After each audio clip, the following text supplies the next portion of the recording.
I would just like to thank Chairman Gowdy, Chairman Goodlett, and the respected members of this committee. Thank you for inviting me to speak of Sarah. On my behalf of my family and myself, we'd also like to thank the Omaha Police Department for doing the job that they did in catching Sarah's murderer, but unfortunately they were unable to detain him. Sarah was my only daughter. She was 21. She had just graduated from Bellevue University with a 4.0. She inspired to go on to get her master's in criminal investigations. However, that was cut short for her. The night of January 31st, 2016, as she was coming home, she was rear-ended by Eswin Mejia, who was 19 years old, here illegally, drunk driving, street racing. My daughter died instantly. However, she was an organ donor. So she was kept alive until February, I believe it was the 4th. Days are run together. My daughter was a productive child. She did not deserve to end this tragically. I'm sorry. It's just devastating that the laws that we have in place weren't carried out. The local law enforcement did their job. They detained him, went to ICE, tried to get a hold on him. ICE refused. I don't know why that was with everything that happened, but he is on the loose now. So our family does not have closure. We probably never will have closure, even if he is found. I just hope that he will be someday found to pay for the crime that he did against my daughter. We are not against immigration. Sarah's grandmother was an immigrant from Vienna, Austria.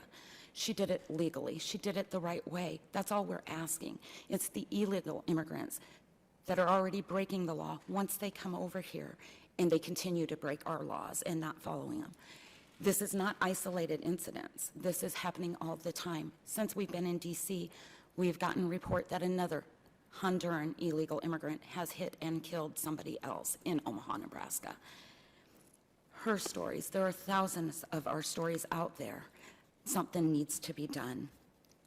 The arrest and conviction of Edwin will not bring Sarah back, but it will give our family some closure and knowledge that justice has prevailed. Despite all the tragedy, Sarah still is the hero in this story. She was, again, an organ donor. We are a nation of legal immigrants. My family, like many other Americans, hold no ill will to people who desire the American dream. Sarah, an American citizen, desired that same dream, but it was taken from her.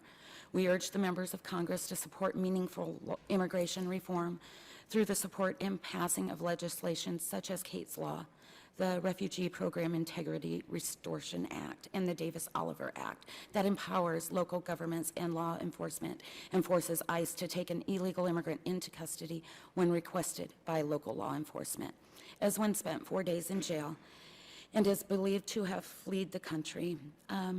He posted $5,000 bond, which was less than the cost it was to bury my daughter, Sarah.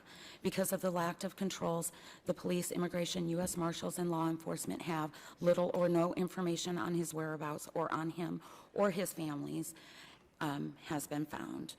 Edwin was not a stranger to the law enforcement and failed to honor his legal obligation for minor traffic infractions prior to killing my daughter.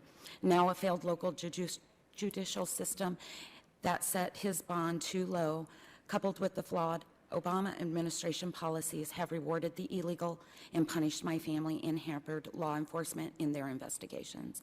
I just want to thank you again for letting me speak on my daughter's behalf and let Sarah's voice be heard. Thank you.